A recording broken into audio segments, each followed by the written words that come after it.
모든 지각에 뛰어나신 하나님의 은혜와 평강이 그리스도 예수 안에서 저와 여러분에게 함께 하시기를 축원합니다. 아멘.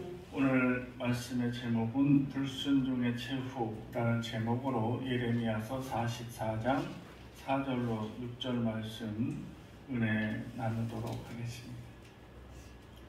또 두 친구가 카페에서 대화를 하는데요. 이렇게 얘기합니다. 너 남자친구랑 헤어졌다며? 그러니까 어떻게 된 거야? 얘기 좀 해봐. 그러니까 생각해봐. 너라면 맨날 담배 피고 맨날 술 마시고 맨날 술에 쩔어가고 주정 부리고 때리고 술 깨면은 다시는 안 그랬다고 사과하고 이런 사람하고 살 수 있겠니? 못 살지. 어떻게 살아? 그런 사람하고 못 살지. 그러니까 그래서 그 남자도 떠나갔어. 반전이죠? 네. 우리 인간사 늘 헤어졌다 만났다를 반복하지만은 오늘 만나는 우리 하나님은 영원히 우리와 함께 하시기를 원하는 분이 우리 하나님이시다. 오늘 말씀을 보면은 이런 하나님을 배반하고 그리고 떠나버린 유대 백성들의 이야기가 아주 비교적 상세하게 기록이 되어 있는 본문 말씀입니다. 지난 시간에 이어서 유다 백성들은 이스마엘에 의해서 바벨론 느부갓네살 왕이 세운 총독 그다랴가 암살이 되어버리고 말았어요. 그러니까 이 유대 백성들이 그때부터 우왕좌왕하기 시작합니다. 예루살렘으로 갈 수도, 그렇다고 바벨론으로 다시 포로로 끌려갈 수도, 항복 선언을 할 수도, 어디에 있어도 이 사람들은 불안한 거예요. 왜냐하면 그다랴가 죽었을 때 바벨론 사람들도 함께 죽었기 때문입니다. 그래서 느부갓네살 왕이 이 책임을 남아있는 이 사람들에게 물을까봐, 그래서 느부갓네살 왕 때문에 우리가 해를 당할까봐 전전긍긍했던 사항이었습니다. 이때 가장 쉬운 선택이 그동안 여태까지 별 탈 없이 함께 했던 자들과 있는 것이 가장 쉬운 선택이라 여겨질 수 있습니다. 이 남은 사람들이 애굽을 선택하려 할 때 이 이스라엘의 애굽에는 어떤 대상이었느냐? 바로 애증의 역사를 가지고 있는 애굽과 이스라엘입니다. 우리 구약의 역사를 보세요. 애굽이 언급되는 것은 아브라함 때부터도 애굽이 언급이 되었습니다. 수천 년을 이스라엘과 애굽이 함께 했다 해도 과언이 아닙니다. 때로는 전쟁을 일으키고 또 때로는 평화스럽게 또 때로는 함께 가자 이렇게 이런 오랜 역사를 지닌 나라가 이스라엘에게 있어서 애굽이었습니다. 그야말로 애증의 관계였습니다. 예레미야는 남은 자들이 애굽을 선택할 때 이렇게 얘기합니다. 여러분, 하나님의 말씀은 그렇지 않습니다. 여러분들이 선택하려 하는 그 길에 정반대 말씀을 하고 계십니다. 여러분, 지금이라도 늦지 않았으니까 바벨론으로 가십시오. 물론 내가 항복을 하고 신부상의 차이도 있고 끌려가는 느낌도 있고 남의 나라 가서 어떻게 살까 걱정도 있지만 하나님께서는 여러분을 위한 계획이 분명히 있다라는 것입니다. 선지자를 통해서 갔다가 올 것이라 얘기하고 있습니다. 이 얘기를 몰랐던 것이 아닙니다.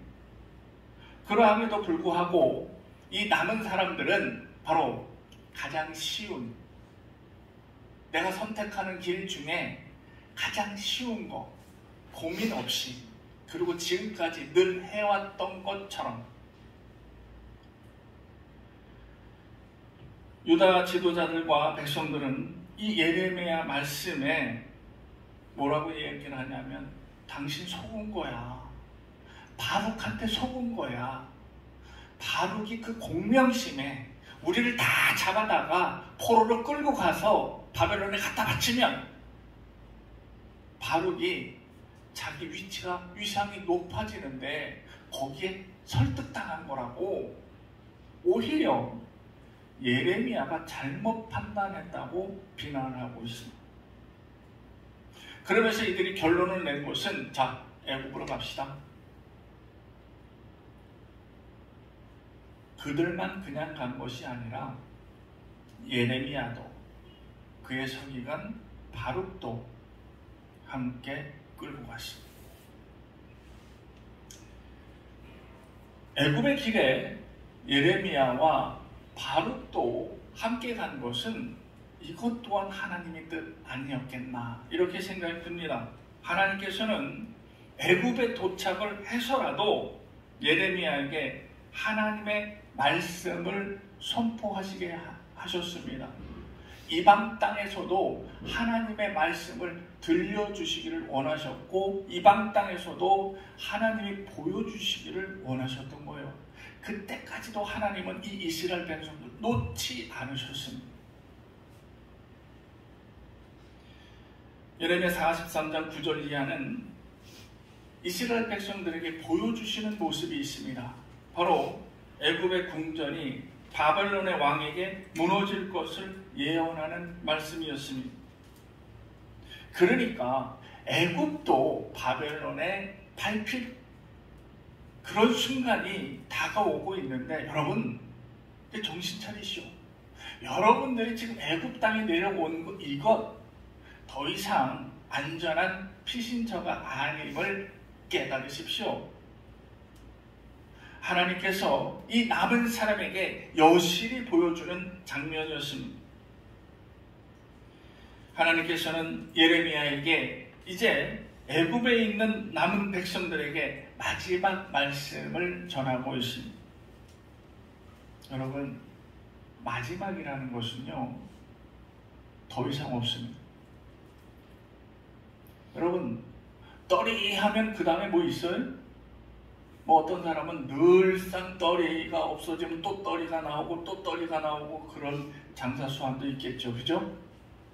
그런데 마지막 떨이요 그러면 얼른 파하고 나도 퇴근해야 되거든.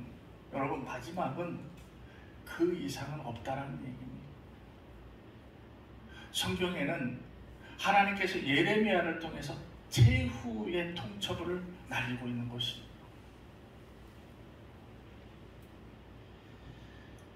실제로 하나님의 분노 때문에 폐허가 된 이 예루살렘에 관해서 하신 말씀이 예루살렘이 이렇게 멸망을 당하고 그리고 폐허가 된 것은 너희들이 원인이었다.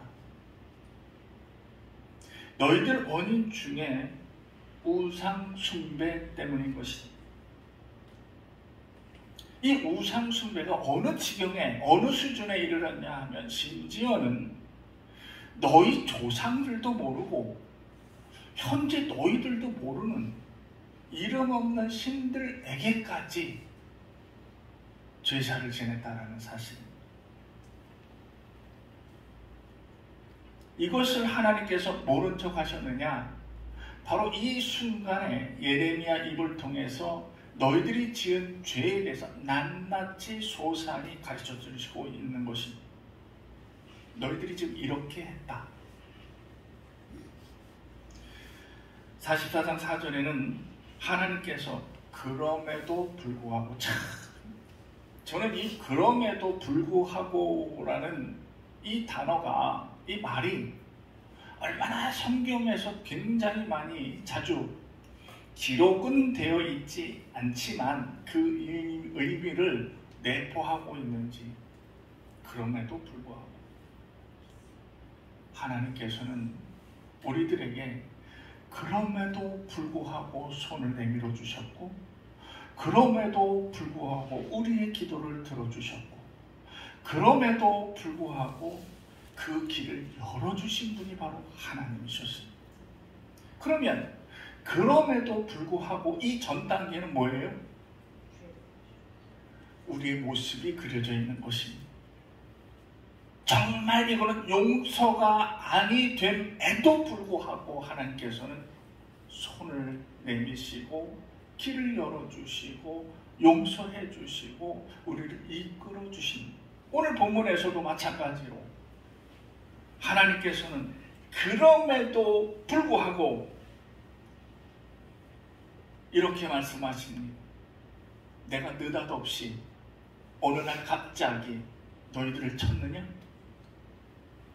내가 너희를 징계하겠다고 마음먹으면서 갑자기 번개치듯 내렸느냐? 아니다.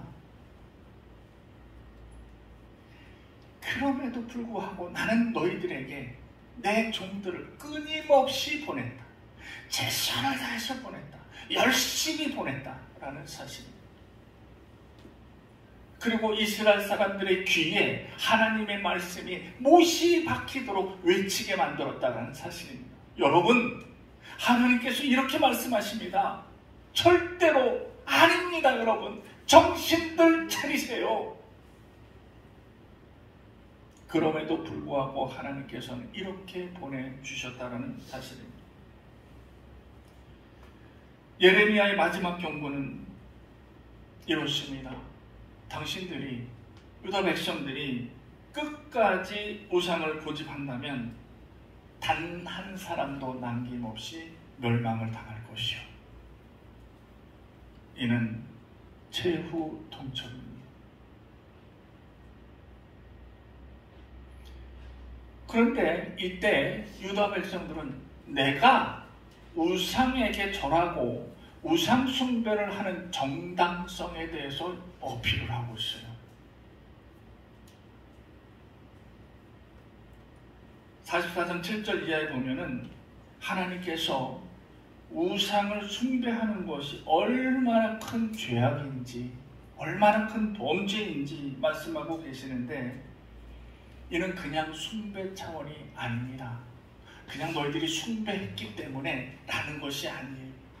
그 해악에 대해서 하나님이 콕 집어서 말씀을 해 주신 것. 우상 숭배에서는 영적으로 보면 자기 영혼을 해하는 일이라 라고 기록이 되어 있습니다. 또한 육으로는 모든 이가 남녀노소 심지어는 젖먹이까지도 멸망을 당할 수밖에 없다. 이 두 가지를 하나님께서 집어서 말씀해 주셨습니다. 우리가 만들어 세우고 그리고 우리가 거기에 머리를 숙이고 제사를 지내는 것에 대해서 하나님이 분노를 하고 계시는 것입니다. 성경에는요, 이 이스라엘 백성들이 우상을 제작할 때 그냥 만들었습니다. 만들어 놓고 거기에 제사를 지내고 거기에 머리를 숙였다라는 거예요. 뭐가 뭔지도 모르고. 그런데 저는 이 말씀을 지금 오늘에 대입해서 한번 비교해 봤습니다. 여러분, 지금 우리 주변에 이단들이 얼마나 많이 있습니까? 가장 대표적인 이단이 누구예요? 지금 신천지죠. 그 이전에는 누가 왕권을 쥐고 있었어요? 여호와 중인 그 이후에 통일교, 그죠? 통일교 이전엔 누가 있었어요? 박태선 전도관이 있었잖아요. 여호와 증인, 이것들은 아주 오랜 전통과 역사를, 저는 지금 이 태촌 이 농협의 버스 정류장에 또 주일마다 그 서 있는 그분들이라고 얘기하고 싶지도 않지만 저것들을 어떻게 하면 좋을까?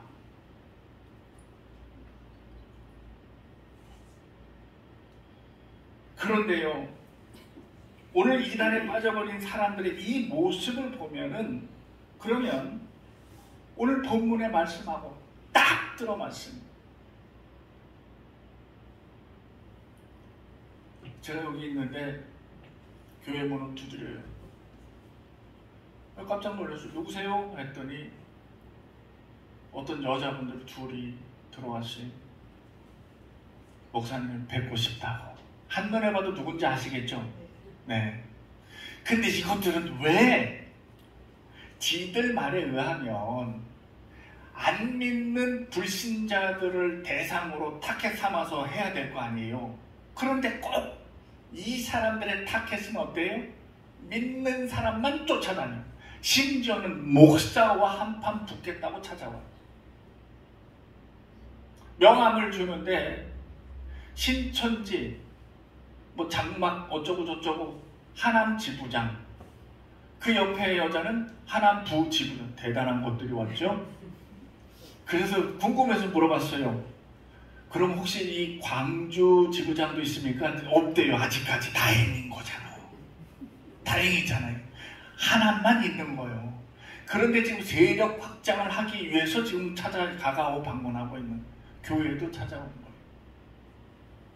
그런데 이 사람들이, 제가 깜짝 놀란 게 뭐냐면요, 본인들도 알고 있다는 사실이야.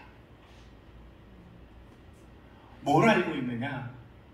자, 죄악 중에 가장 큰 죄악, 성령 거스린 죄, 성령 회방죄. 이는 용서받을 수 없는 죄라고 성경에 분명히 기록이 되어 있습니다.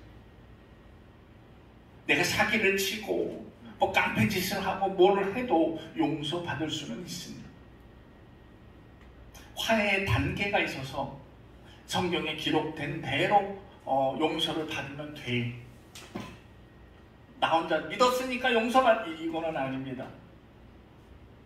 그런데요, 이 사람들이 그 내용을 알고 있다는 거예요.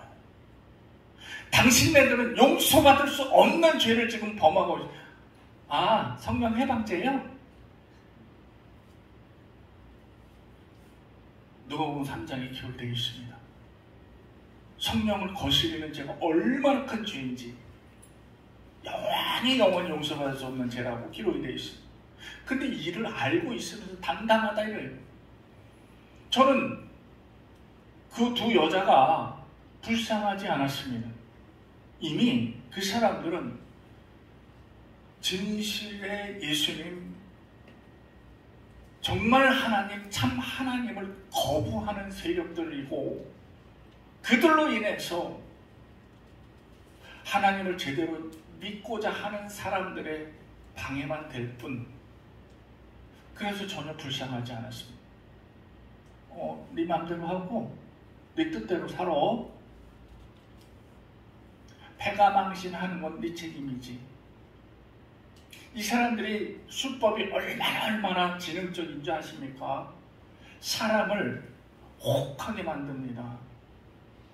먼저 접근을 해서 이 사람이 어떤 문제가 있는지, 뭐 별거 중인지, 이혼을 했는지, 뭐 남편하고 싸우고 있는지, 또 뭐 아들하고 딸하고 뭐 장래를 위해서 지금 뭐 하고 있는데, 뭐 아들이 제대로 길 못 가고 있는지, 그 가정사를 온갖 것들을 다 무섭게 뚫고 있다가 돌아가서 사무실에서 작전 회의를 합니다. 그리고 우연히 이 다른 사람을 만난, 어머 장로님 오셨어요? 이러면서 장로님 여기서 뵙네. 그러면서 우리 장로님이 그때 말씀하셨던 능력 있고 은사도 있으시고 뭐 기도하시면 뭐 이러면서, 그러면 이 장로가 무슨 점쟁이 아유 집에 우환이 있네. 정말 우환이 있는 사람들은 깜짝 놀랍니다. 그 딸 때문에 고생 많네. 하나님께 기도합시다. 기도하면 다 해결돼. 이러면서 끌고 가는 게 그들 교육장이에요. 거기 들어가면 2박 3일 못 나오는 거. 이제 핸드폰 다 뺏기고. 이렇게 치밀하게 작전을 세웁니다. 한 사람의 영혼을 망가뜨리기 위해서. 그런데도 이 사람들은 당당한 거예요. 당당한 거예요. 지금 오늘 본문의 말씀에 유다 백성들처럼 그때나 지금이나 수천 년 전이나 지금이나 이단에 빠진 것들은, 우상을 숭배하는 것들은 똑같다라는 거예요. 자, 오늘 말씀 보면 44장 15절에 보면 이 문제가, 이 예레미야의 말씀을 들은 유다 백성들의 반응이 아주 황당합니다. 딱 신천지 같아. 네가 아무리 우리한테 떠들어도 우리는 우리 갈 길을 간다. 이 내용이 44장 15절에 19절 말씀입니다. 우리 조상들이 섬겼던 하늘의 여신, 그에게 제사를 지낼 것이고 내 말이 우선인 것이 아니고, 우리가 앞으로도 우리는 이 하늘의 여신에게 계속 제사를 지낼 거에 더욱 신뢰하며 이 행동을 그치지 않겠노라 라고 예레미야에게 당당하게 맞서는 그 내용이 보여지고 있습니다. 그러면서 덧붙여 하는 말이 뭐냐 하면, 우리가 이렇게 하늘의 여신에게 제사를 지냈더니 하늘의 여신이 복을 주시더라. 엄청난 복을 주시더라. 그런데 하늘의 여신에게 제사를 지내지 않으니까 그때부터 궁핍해지고 기근이 오고 칼의 멸망을 당할 수밖에 없었다.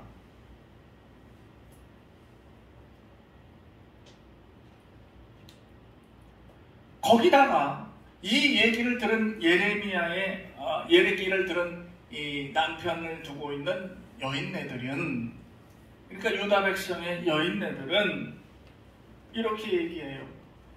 우리는요, 남편 동의하에 제사를 지냈습니다. 우리는 남편이 동의하니까 제사에 지낼 음식들을 지지고 볶고 만들었습니다. 어떻게 우리가 남편의 동의 없이 그런 제사 음식들을 만들 수 있겠습니까? 그러니 우리는 아무 책임이 없이 이 모든 것을 남편 책임으로 전가를 시키고 있는 장면이 기록이 되어 있습니다. 44장 25절을 보면요, 거기에 예레미야가 아주 이 이야기를 하고 있는 유다 백성들에게 비아냥거리는 말씀이 기록이 되어 있습니다. 잘 들었어. 그래. 잘했어. 아주 잘했어.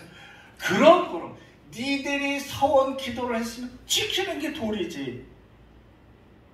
그래, 너희들이 서원한 대로 그렇게 해. 앞으로도 계속 우상들에게 절하고 우상 숭배하고 제사 지내고 계속해. 아주 잘했어. 잘했어. 칭찬해. 그런데 말이야, 이 한마디 말만 듣고 그렇게 해. 나는 분명히 하나님의 말씀을 전하고 있어. 반드시 너희들이 그런 행동을 하는 것에 멸망을 약속을 하셨고, 반드시 더 이상은 너희들을 위해서 애쓰지 않겠다라고 선포하셨다. 이것만 기억해라. 이게 뭐요? 이제는 하나님께서 이스라엘 백성들을 버릴 거야. 너희들을 용서하지 않을 거야. 가만두지 않을 거야. 라고 하시면서도 그럼에도 불구하고 한 번만 돌아보셨던 하나님께서 완전히 단절하시는 폭탄 선언을 하신 것입니다.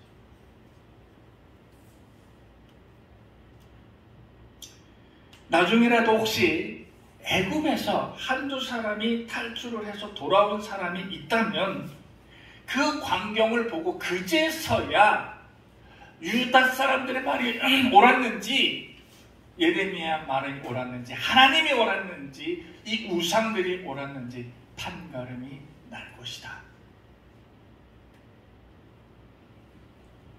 이런 하나님의 말씀을 듣고 오직 한 사람, 슬퍼한 사람이 있었으니 45장에 기록된 예레미야의 친구이자 서기관이었던 바룩이었습니다.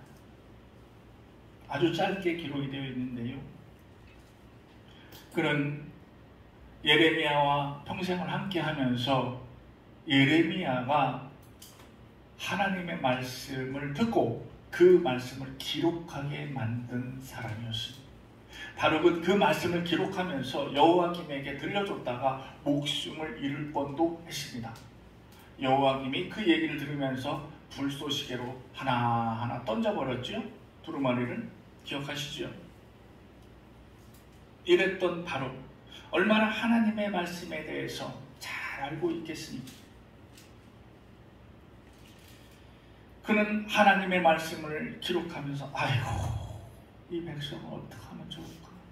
아이고, 큰일 났네. 이러면서 심적으로 고난을 당했다라고 생각을 하고 있습니다. 심적으로 고통을 당한 이 고난이 지금까지 고난으로 켜켜이 쌓아와서 이제 더 이상 내가 버틸 힘이 없는 거예요. 그러면서 이 비통함을 탄식을 한 하나님, 어찌하면 좋겠습니까? 도대체 이 백성을 어찌하면 좋겠습니까? 아이고. 이 비통함과 이 탄식을 들으신 분이 바로 하나님이셨습니다. 하나님께서는 이 많은 그 수많은 유다 백성들 중에 유일하게 바룩을 위해서 위로하시고 그리고 약속을 해주시는데, 바룩아, 내가 너의 비통함, 너의 탄식, 너의 슬픔, 너의 눈물을 보았다. 그 무리와 함께 있는데 너만 콕 집어서 그 고난을 뺄 수는 없지 않았겠니? 그러나 이거 하나는 약속해 줄게. 내가 어디를 가든 어디에 있든 무엇을 하든 내가 너와 함께 해줄 거다.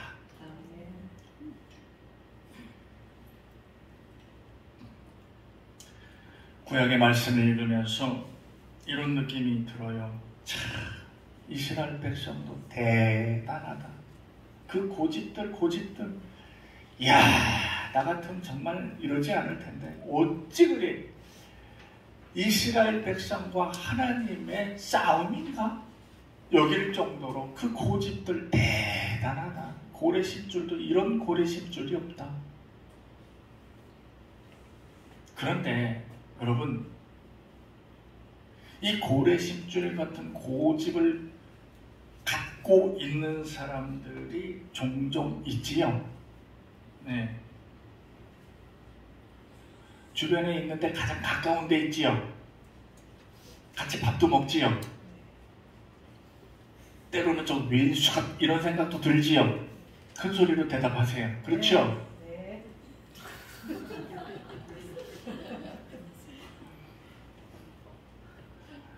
그러면 임 집사님 뭐가 돼? 괜찮습니다. 괜찮습니다. 야, 저게 사랑의 힘이요. 큰일 났네. 큰일 났어. 그래요. 여러분, 정말 고집 센 사람들 내 옆에 있습니다. 그런데 문제는 나만 고집이 세면 되는데 이 고집 때문에 온 가족이 고통을 당하는 거예요. 나 때문에. 그리고 이를 깨닫지를 못해요. 내 고집 때문이라는 것을 암만 얘기해도 깨닫지를 못했어. 옆에서 충고를 하면 듣는 척이라도 해주면 얼마나 좋겠냐고요. 그래야 안 그래요? 뭐라고 얘기하면, 그죠? 예. 듣는 척이라도 해달라고. 그 속으로는 이런 생각, 대체 이놈의 인간은 어떻게 생겨 먹은 건지 그 생각된 거 아시지요? 도대체 이놈의 인간은 어떻게 생겨 먹어서 여러분, 그런데요, 제가 오늘 이스라엘 백성들의 말씀을 전하다 보니까 여러분, 고집센 거 별거 아니더라고요. 그냥 넘어갈 수 있더라고요. 고집이 세든 남 말을 안 듣든 다 좋습니다. 다 인정할게요. 그런데 우리는 이 한마디 말만 기억합시다. 하나님께 순종하십시다. 여러분, 순종 어려운 거 아닙니다. 하나님께서 우리를 순종을 강요하시면서 네 목숨 바쳐라, 네 재산 있는 거 다 바쳐라, 하루 24시간 내내 매일만 해라, 이렇게 명령하십니까? 그거 아닙니다. 하나님께 순종하는 거 어렵지 않아요. 우리가 순종한다는 것은 바로 이거예요. 오늘 이 말씀, 오늘 배운 이 말씀을 붙잡고 한 주간의 양식으로 삼아서 오늘 이 하나님의 말씀을 기억하며 그대로 살면 이게 바로 순종하는 삶이 되는 것입니다. 불순종의 결과, 우리 눈으로 성경 말씀을 통해 똑똑히 봤습니다. 멸망당하는 거예요. 그러나 순종의 길은 하나님의 인도하심이 기다리고 있습니다. 자, 여러분들에게 선택을 하도록 하겠습니다. 유다 백성의 길로 가실 거예요? 아니면 바르게 길로 가시겠습니까? 유일한 바르게 탄식을 들으시는 하나님이심을 반드시 기억해 주시기를 축원합니다. 아멘. 기도하겠습니다.